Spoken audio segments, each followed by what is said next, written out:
All right, we'll start with the nation. Tinubu's parley boosts Abbas's chances. Annie Okonkwo dies at 63. Mba, lawyer urges Kanu's release. Monday is June 12th holiday. NNPC withholding 8.4 trillion from Federation account, says Ramfak. Presidential poll okay where we served, say articles witnesses. Telcos accuse big banks of reluctance to pay USSD charges. Appeal court orders Makinde to pay council chiefs. And the kind of security chiefs president needs for by Olugbon. Okay. Yeah. All right. Which story are we starting with? They said about 8.4 trillion meant for the federal Federation account is being withheld by the Nigerian National Petroleum Company Limited, NNPCL. This was said by the Revenue Mobilization Allocation and Fiscal Commission, RMAFC. Is it Ramfak or Ramak? That's how we Ramfak. Okay, they just say Ramfak. So they are alleging this. And they also said that NNPCL refused to remit the sum on the grounds that it was meant for subsidy payments. Now, chairman of the Ramfak, Mohammed Shehu, made this known in a statement yesterday, and he explained the sum was computed by the Office of the Accountant General of the Federation. They went ahead to also applaud President Bola Tinubu for removing subsidy, that the Commission had yet to reconcile the 8.4 trillion that I had mentioned earlier. And so they said that, so they tried to contact the NNPCL chairman, spokesperson, who did not pick up his call as at the time. And it says, since January 1, 2022 to date, the Nigerian National Petroleum Company Limited has not been contributing to the Federation account due to the claimed subsidy payment. And they broke down the figure for us. So they are saying that the subsidy is, now that the subsidy has been removed, it's better because it's not been transparent. And when it's not transparent like that, Nigerians need to know exactly where the money is going to. So removing it now would make the place known. And I hear that NNPCL is saying that the federal government is owing them about 2.8. Yeah. Yeah. So now that they are supposed to remit 8 point something, they should do the maths and then send the balance to the federal government. And that largesse we're waiting for might not even come in the next 1 or 2 years because there's so much debt to be paid to NNPC. No. They are owing the Federation account 8.4. And the Federation account is owing them 2 points. There's a deduction to be done here. We have balance to collect from NNPC. All right. Yeah, so I have the telcos. So telecom operators have accused banks of owing huge percentage of the 120 billion debt that arose from the use of USSD. I think I took that like a few weeks back. It looks like they're still on the case. They say that so they've all come together under the aegis of Association of Licensed Telecoms Companies of Nigeria.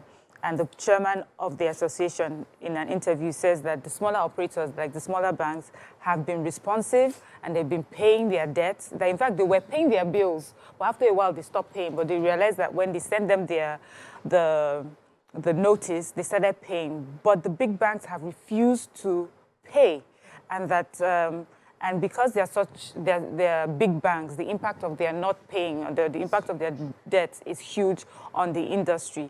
The CBN governor, Godwin Emefiele, was supposed to have intervened, but they are saying that they haven't seen the impact of his intervention, that until these banks start paying them before they can say, yes, the CBN has intervened. So they're still on it, and we hope this is resolved soon. All right, so the Olugbon of Orile Igbon in Oyo State is also the deputy chairman of the Oyo Council of Obas and Chiefs. As he has said that he has advised the president that he must hire an expert with vast experience in counterterrorism and a player in the international security space. According to him, he said that terrorism has bedeviled the nation to the extent that it can no longer afford to lose its citizens, including security personnel.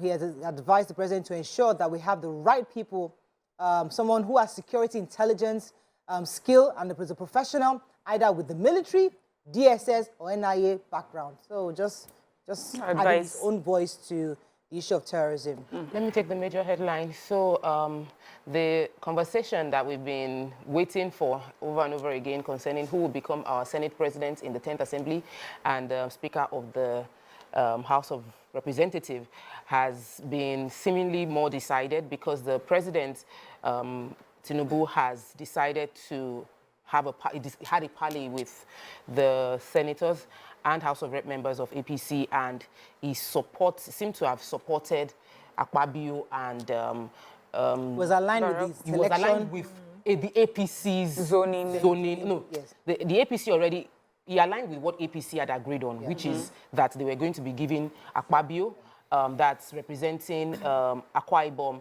Northwest, and they were going to give Abbas, which is Zaria Federal Constituency of Kaduna State, and that they were going to be giving the Deputy Senate President to be going to Barau Jibrim of Kano North, and the Deputy Senate, the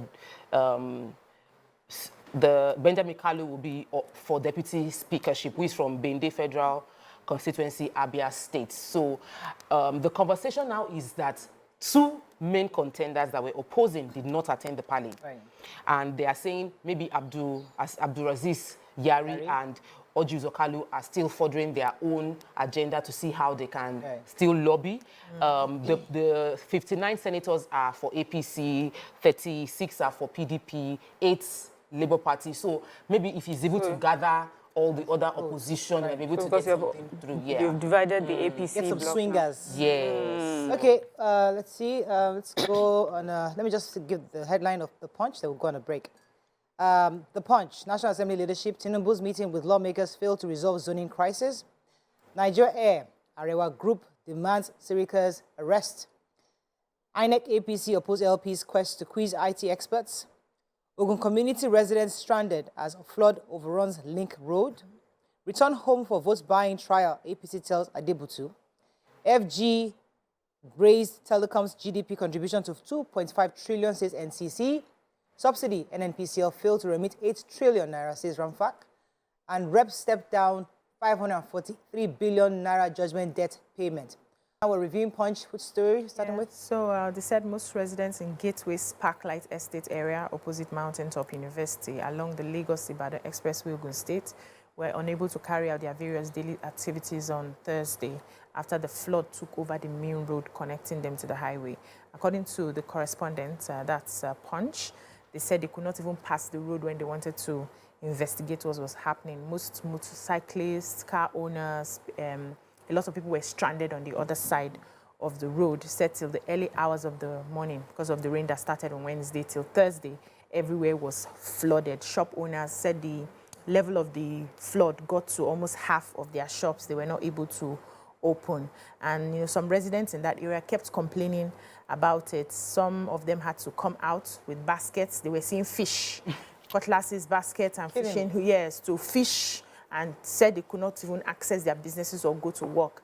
And they are saying that a bridge should have been built around that area to help them. And I think about 2 years ago, somebody died in that area due to flood. He was a bike man. It's a regular thing. With, yes, he had a gas cylinder. And when the flood took him, he just took him and they didn't see him. And they expected that the government would have come in, waded into the matter to build a bridge for them to solve this issue. So a lot of them are stranded now. Nothing has been done yet. Okay, I have, Punch? yes, the Concerned Northern Forum is asking for the arrest and prosecution of the immediate past Minister of Aviation, Hadi Sirika, over the alleged complicity in the Niger air fraud. Remember, I taken the story where the managing director had said that the aircraft that was launched was actually chartered for a few hours and then taken back. So they're saying that, this group is saying that this is an EFCC case. He needs to be arrested and investigated. They call this a national embarrassment. Waste of resources incurred on the country would have been averted also if he had listened to advice. So I think the court had also advised that the federal government should stay on, on that particular project, but he still went ahead insisting. They said even the way he carried out, his tenure as a minister, he said he was a tyrant, refusing to listen to anyone, aviation experts, airline operators of Nigeria. He would not listen to anybody, and he now allegedly, did this. So they believe that EFCC should investigate this. All right, so President Bola Tinubu has performed his maiden act of assenting to a bill as appended, his signature to the Constitution, altering, making it uniform the age of justices when they can retire. So according to this report, the bill is a fresh amendment of the Constitution of the Federal Republic of Nigeria, amending the retirement age and pension rights of judicial officers have been effectively brought into uniformity and other related matters. This, for me, sounded like a no-brainer, something that should have been done years ago, where all the judges have a uniform time of retirement. I'm not sure why it was ever different. It was ever distortion, but I'm happy he's done that. So that was his first maiden act of assent to the bill, and we're happy about that. So the APC, the Ogun State chapter of APC has challenged the governorship candidate of PDP, that is Ladi Adebutu, to return to the country and answer his vote buying and money laundering charges that have been filed against him by the federal government. Said that he is claiming he's unaware of that, but his lawyer wrote to the police that prior to the delivery of the letter, the client had already left the country for medicals, and his return is dependent on the doctors. So it's an indefinite, there's no time frame. And the APC is saying that no, that it's not, they see it as an excuse.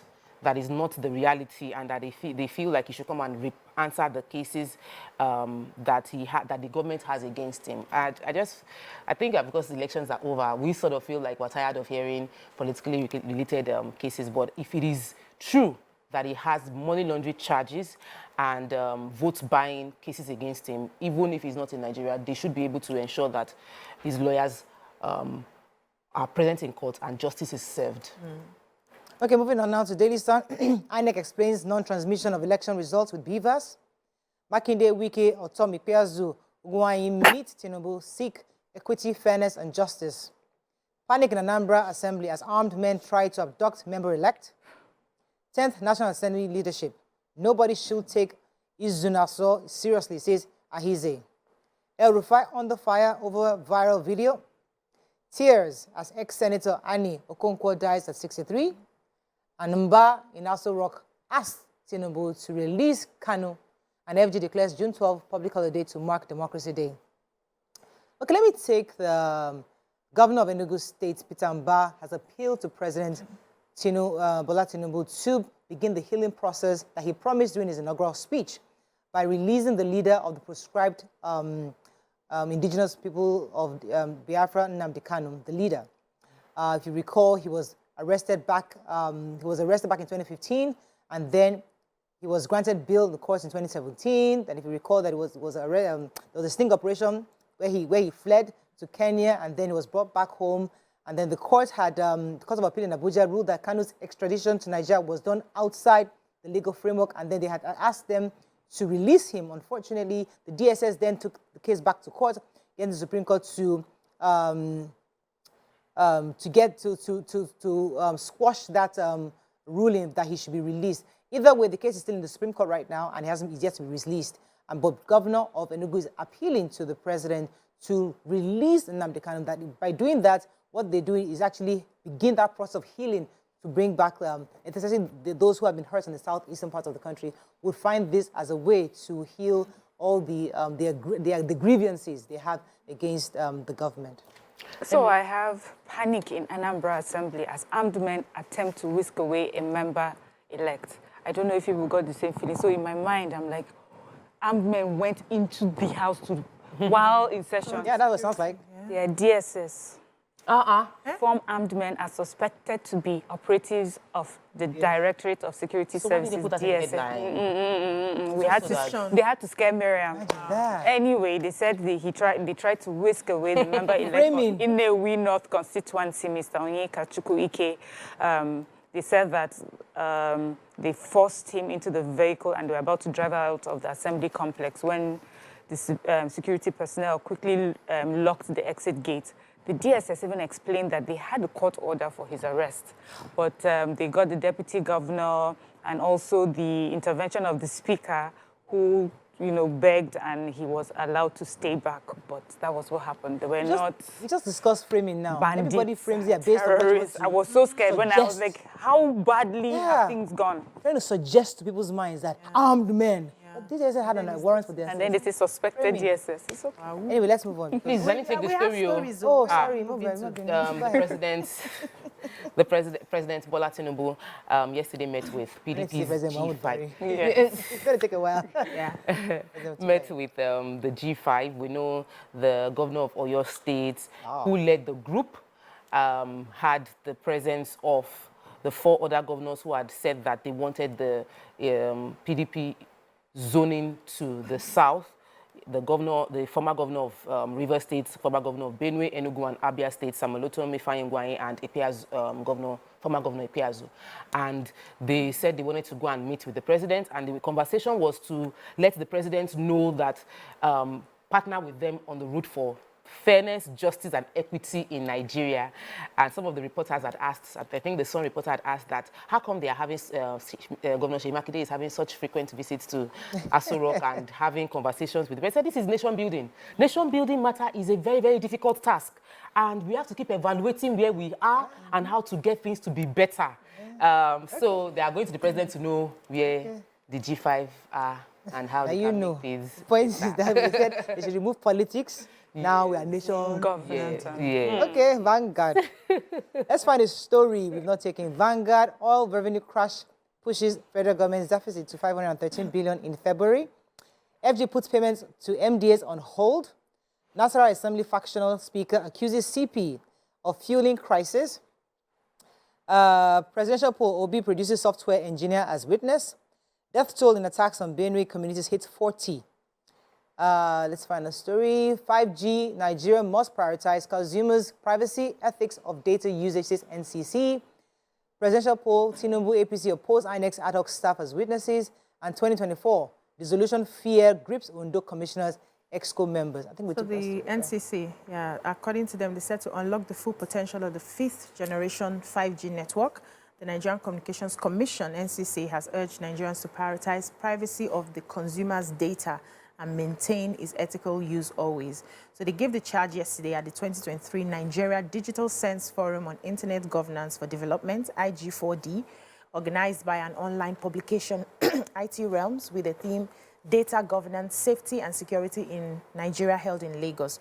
So the Executive Vice Chairman of NCC, Professor Omar Dambata, in his keynote address, said the advent of 5G technology had opened up immense opportunities and challenges, especially regarding data governance, safety, and security.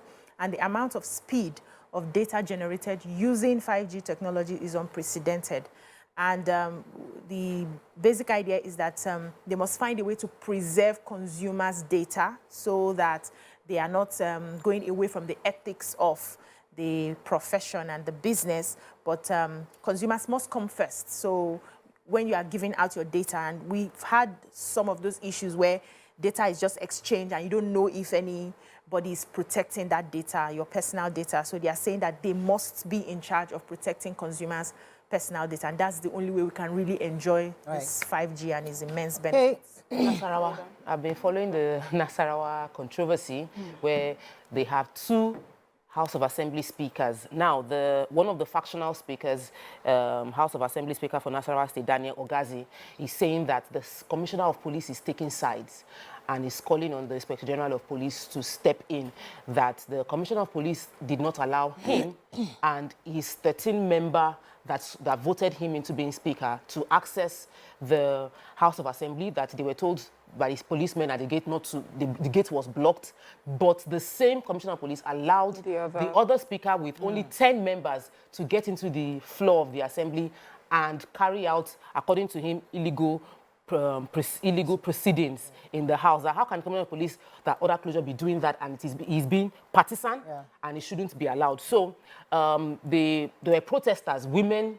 I don't know why always women are always want protesting. But a lot of women were there to protest that there should be a resolution on the issue. And the governor of the state said that before the inauguration, he had called these two people that let's find a way to resolve. But sadly, the crisis couldn't be resolved. They both stood their ground and were going to contest, and he felt whoever had the majority would win. But it seemed that I think what the president said recently should continue to echo, where that we're all members of the same house in different rooms. None of these people should be partisan. We are all towards the same objective. All of you in the House of Assembly for Nigerians. So and all these parties is beyond. All of them should be allowed to enter. Should not be. It's not his business. Or he should explain why he allowed. Please, I wanted to take this story, but we're running out of time. It was a very juicy story, but give us now quickly. Yeah, and the federal government has put a hold on all last-minute payments because there are some ministers had approved like 2 billion naira to be paid to themselves and their cronies before the last Buhari's administration. So the federal government has stopped all payments. I heard they froze the accounts. Yeah. Like, hey, the brazenness. It was anyway, we have to go. That's all we can tell. Let's not get into There's nothing shocking there now. When we come back. Stay tuned. Your View will be right back.